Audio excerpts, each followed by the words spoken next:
ਅੱਜ ਇੱਥੇ 2828 ਏਕੜ ਜ਼ਮੀਨ ਜਿਹੜੀ ਹੈ ਪੰਚਾਇਤ ਦੀ ਦੱਬੀ ਹੋਈ ਵੱਖ-ਵੱਖ ਸੂਬੇਦਾਰਾਂ ਵੱਲੋਂ ਉਹ ਛੁਡਵਾਈ ਗਈ ਹੈ।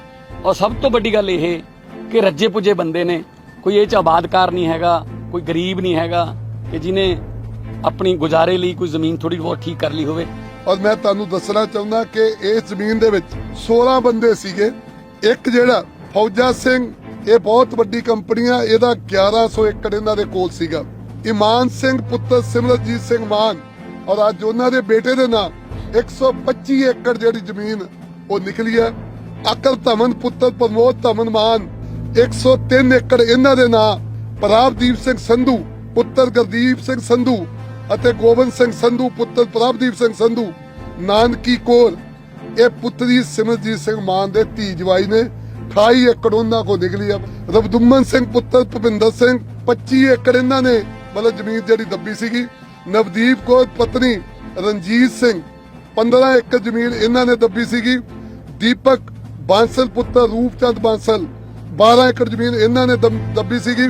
KF farmer private limited Jalandhar ਵਾਲੇ 11 ਏਕੜ ਜ਼ਮੀਨ ਉਹਨਾਂ ਨੇ ਦੱਬੀ ਸੀਗੀ। ਤੇਜਵੀਰ ਸਿੰਘ ਢਿੱਲੋਂ ਪੁੱਤਰ ਜਿੰਦਰ ਸਿੰਘ 10 ਏਕੜ ਜ਼ਮੀਨ ਉਹਨਾਂ ਨੇ ਦੱਬੀ ਸੀਗੀ। ਇੰਦਰਜੀਤ ਸਿੰਘ ਢਿੱਲੋਂ ਪੁੱਤਰ ਬਲਦੇਵ ਸਿੰਘ ਢਿੱਲੋਂ 8 ਏਕੜ ਜ਼ਮੀਨ ਉਹਨਾਂ ਨੇ ਦੱਬੀ ਸੀਗੀ। ਦੀਪਿੰਦਰ ਪਾਲ ਚਾਲ ਪੁੱਤਰ ਬਲਦੇਵ ਸਿੰਘ 8 ਏਕੜ ਜ਼ਮੀਨ ਉਹਨਾਂ ਨੇ ਦੱਬੀ ਸੀਗੀ।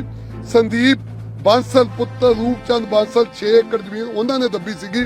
ਔਰ ਹਰਮਨਦੀਪ ਸਿੰਘ ਧਾਲੀਵਾਲ ਸਾਬਕਾ ਮੰਤਰੀ ਗੁਰਪ੍ਰੀਤ ਕਾਂਗੜ ਜੀ ਦੇ ਬੇਟੇ ਆ, 5 ਏਕੜ ਉਹਨਾਂ ਦੀ ਹੈ। ਔਰ ਮਨਜੀਤ ਸਿੰਘ ਧਨੋਵਾ 5 ਏਕੜ ਉਹਨਾਂ ਦੀ ਹੈ। ਔਰ ਮਾਨ ਸਾਹਿਬ ਰੀਟਾ ਸ਼ਰਮਾ 4 ਏਕੜ ਇਹਨਾਂ ਦੀ ਹੈ, ਜਿਹੜੀ PTC ਦੇ ਨਾਲ ਜਿਨ੍ਹਾਂ ਦੇ ਸਬੰਧ ਹੈ।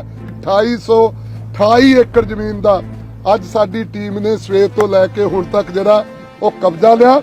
ਨਾ ਹੀ ਕਿਸੇ ਗਰੀਬ ਦਾ ਘਰ, ਨਾ ਹੀ ਕਿਸੇ ਛੋਟੇ ਕਿਸਾਨ ਨੂੰ ਅਸੀਂ ਤੰਗ ਕਰ ਰਹੇ ਹਾਂ।